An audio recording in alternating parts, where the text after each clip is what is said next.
I think we have to realize there's a real enemy that hates us, and that his goal is to steal from us, kill us, and destroy us.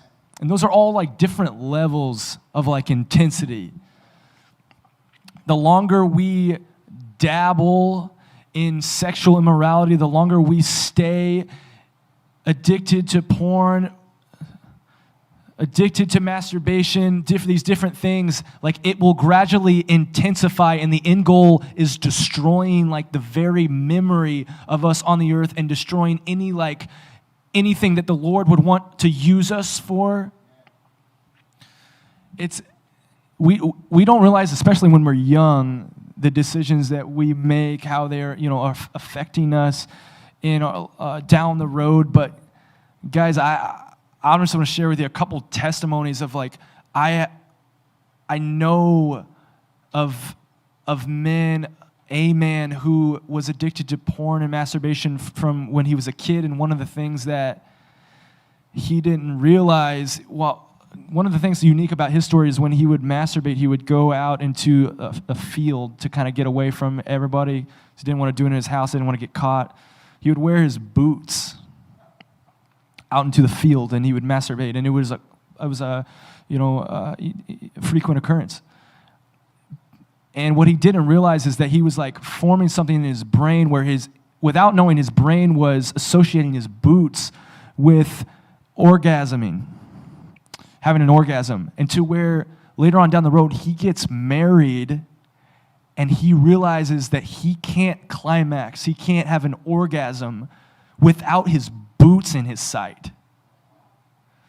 Like, he had no idea growing up that he was forming something that was going to affect him down the road.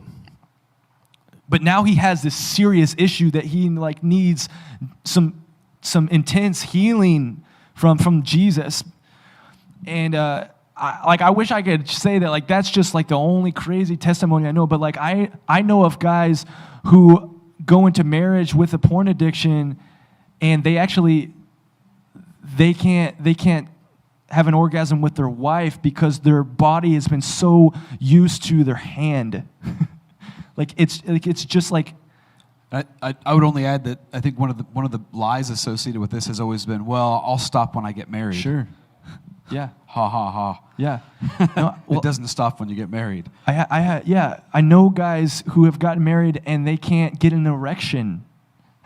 And they're not old. They're young guys. Like, their body is not supposed to be broken down, and they should be in the prime of their life physically, and they can't even get an orgasm unless porn is involved. That's what they discover. Or they can't have an orgasm unless they masturbate with their hand. It's just like there's been something, and they need real healing and deliverance.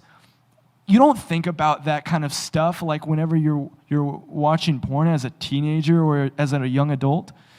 And I think, yeah, like you said, like we have this myth, this idea that whenever we get married, I'll be able to have frequent sex, like I won't watch porn anymore. The guys that I know who have shared their stories about how who believed that lie and got into marriage, like, are just like, guys, don't buy that lie. Yeah.